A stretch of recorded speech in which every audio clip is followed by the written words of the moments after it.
right. Game or match 2.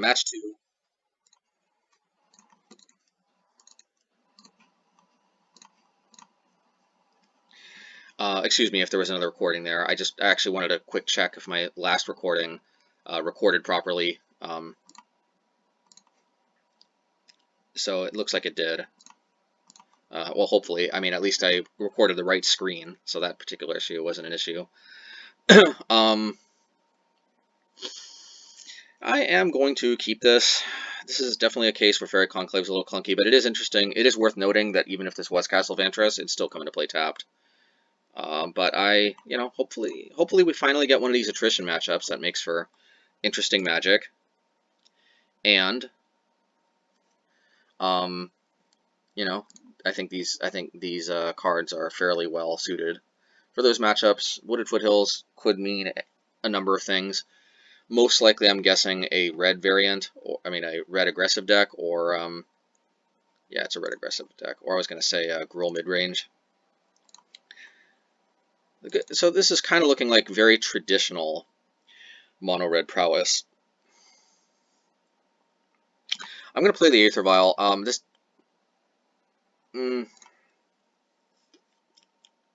Actually, in retrospect, it's good to think this through a little bit further. I do think it's probably better to dismember. It does delay me a bit, but I just think, this matchup comes down more to keeping them off foot, so to speak, than it is me getting my game going ASAP. So the hope here is that, sometimes they're relying on Soulscar Maids to turn on Light Up the Stage. Hopefully they're mana screwed. That does actually happen more than you'd think, and I know that from playing Prowess myself. But even if they're not, hopefully they don't have too many other creatures. Of course, they do have the Swiftspear, and I'm guessing that's going to be in to Light Up the Stage. So that's, that is what it is.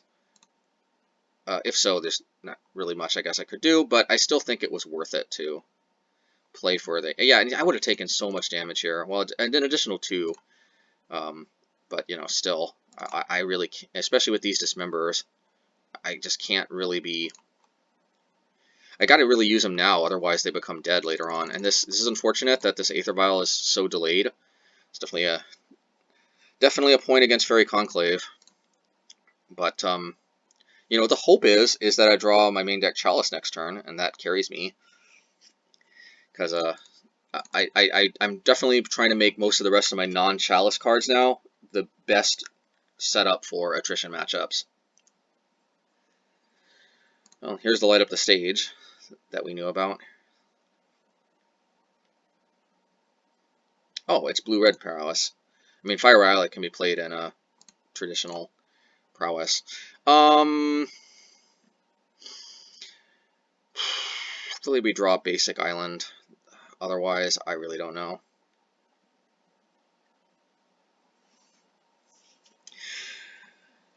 I think we played that correctly. We got to keep them off the creatures. We already had to take 8 damage from our dismembers. We probably would have just lost, but 3 creatures, one of which a Storming Entity could prove to be too much.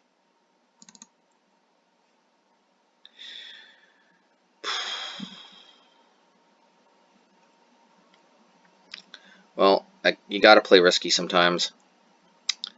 And actually, the way I think I'm going to play risky here is I'm going to go after their red mana. It might just slow them down just a little bit. Just a little bit. And I need all the help I can get.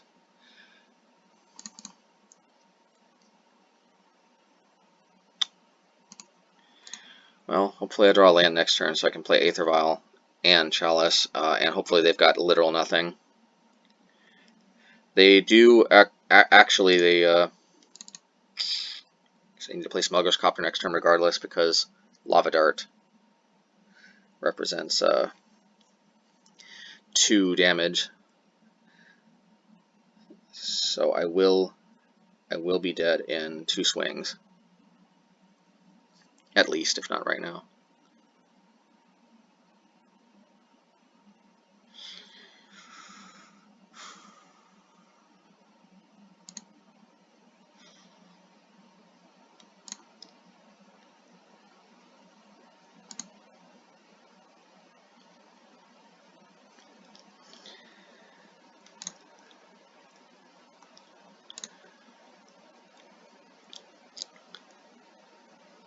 maybe it's just psychological, but one nice thing about Fairy Conclave is like I actually feel less tilted about losing games like this than about losing games like against that Cat Rock deck. You know, that just felt so helpless. You know, I kind of like having more attrition. You know, these kind of hands, you know, I guess like if I never really was in the game, I feel less bad about. All right, well, there's no coming back from this, I don't think. I suppose I could. I could try to tap down the Stormwing. I mean, I guess I'll play it out. It's just very obvious, though, that this is game over. I don't know how to explain it exactly. I just I just kind of, I guess I like feeling like if I draw right, I have the yeah. I guess the thing that bothers me most is when I feel like I drew well and I still lost. You know, and I feel like that kind of happened with the black green rock deck. You know, so like here, obviously, I didn't draw the mix of cards I would have preferred. You know, of course, playing cards like Fairy Conclave increases the chance that that happens. But you know, it just feels less bad, I guess. You know, knowing that probably I still could have drawn a better configuration of cards and still might have been able to win this matchup. Well, and actually, I still have games 2 and 3. Losing game 1 is a little rough though, because main decking Chalice in large part to try to seal game 1. One of the issues though with these types of decks, Merfolk and really almost any other deck of this style though, is that unless you play a bunch of cantrips, you really cannot guarantee. Well, even I mean, cantrips don't help you guarantee Chalice on turn 2, and really it's hard to guarantee them getting that you know, within the first, say, 5 draws anyway. So Aether Gust seems like a no-brainer. Definitely better than Dismember, I think. Well, actually, Dismember might be a necessary evil against Stormwing Entity. I don't think they don't actually play islands, so that is something to think about with Spreading Seas. So in order to bring in the Aether Gust, you know what I'm going to do? I do this sometimes. I actually cut 3 lords, so I'm down to 5 lords. That does lower my Merfolk count, and that is something I generally am very cautious to do. But I actually have to play this matchup just very controlling. So the lords are actually one of the least.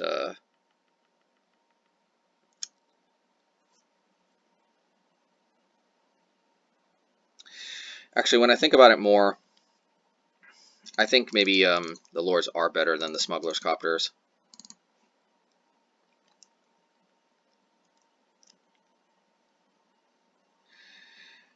And I think I need Force of Negation too. I need more help.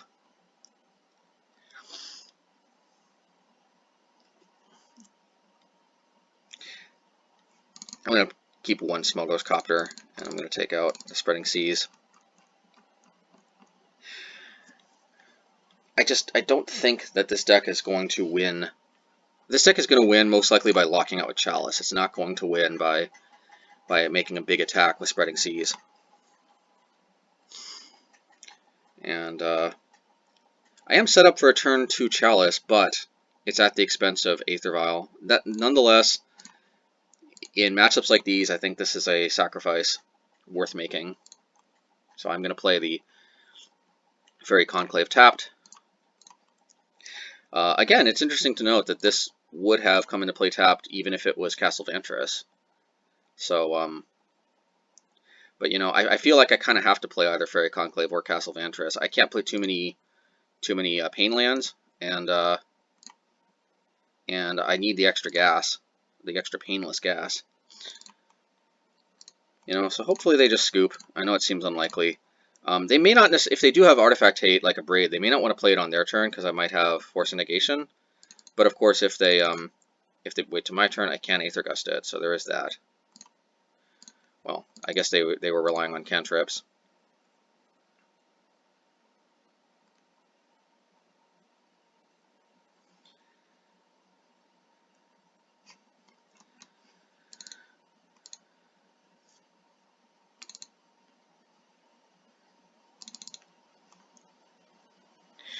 Alright, not necessarily the most interesting game so far, but we've been playing the Smuggler's Copter.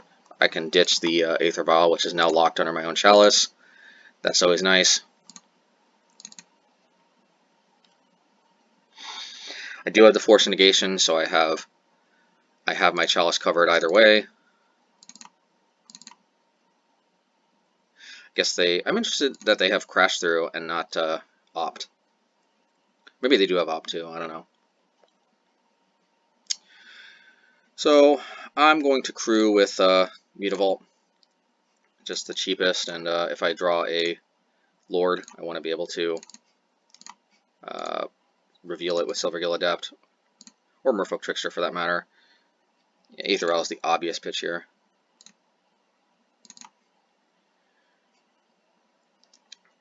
Well, they might play... It's very unlikely they play Blood Moon, but yeah, I suppose I'm a little bit softer to Blood Moon than to Choke. In theory, they could play... well, actually, they don't have green, so Choke's not really an issue, but it's very unlikely they play Blood Moon, but I'm just kind of playing to that possibility just a little bit. So, actually, this would be a pretty good opportunity to Aether Gust this, and I think I will, because if they play Storming Entity, that wouldn't be ideal, and I don't really have anything else to do with my mana here anyway, so yeah, it's a nice little time walk of sorts. Aether Gust can be pretty obnoxious, I know that feeling. Because it's just like... it's just like... you don't want to go over that again next turn, sometimes. Although admittedly, Manamorphose is not it's pretty smooth. Like next turn, it won't set them back too much. They'd have to pay 2 mana for it though. Well, you know, I think that one of Smuggler's Copter was pretty good, so I'm gonna keep this the way it is. There might be some merit actually to playing more Smuggler's Copters, but then I think I'd have to basically cut into the action, and I think the rest of this is kind of necessary. The repeals, of course, are good for bouncing the 1-drops in under a Chalice, and I think the Dismember is a necessary evil against Storming Entity, unfortunately. So I would like to play more Smuggler's Copters, because as we see, those are very good, but they're just a little awkward.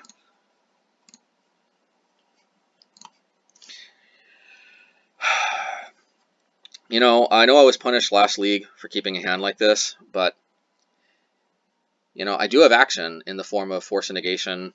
I do have 2 draw steps to draw Chalice. I also have action in the form of Aether Vial, and I have the Chalice. I actually have had more success overall keeping hands like this. You know, it's not ideal, but the rest of this hand is very strong. All I need is one ideally untapped blue source to get there. Another Mutavault even might be enough. If they play Manamorphose, I'm probably going to Force Negation it, just to slow them down.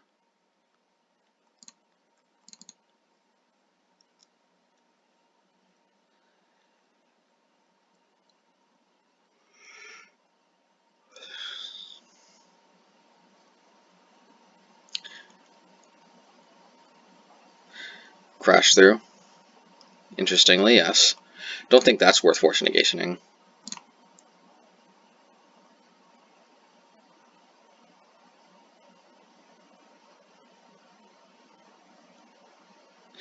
For those who say Manamorphose is free, with Force Negation, not exactly true. There, Crash Through clearly was better for them. Although Crash Through will get shut off by Chalice later, when I hopefully draw a untapped land.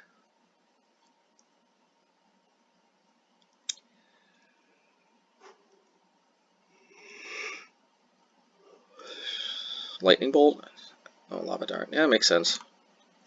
Lightning Bolt would have been too aggro in my opinion, but Lava Dart is justifiable. Interestingly enough, they have no mountains to flash it back yet. So I'm not sure what they're thinking of. Maybe they've got mutagenic growth. If they did, I don't know why they would leave it in, but if they did, I think they should use it. Because, you know, I don't have burn spells that they can use to protect it from, so... And I don't know. Maybe a combat trick. It doesn't seem worth it to me. Okie dokie. Chalice of the Void. Hopefully we're back on track. We've got the Force of Negation and the Aether Gust combo, so that they basically for sure can't remove this next turn, most likely. Maybe they bait me somehow, but that, you know, hopefully this time this pays off, this risky keep. Ooh, that is tempting. That is tempting.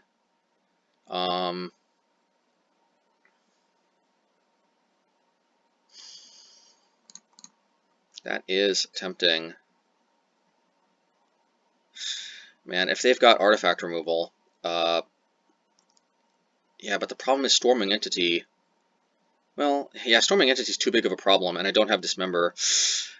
That is unfortunate, but I think I'm going to pitch Merfolk Trickster, because I do think I need the extra beef.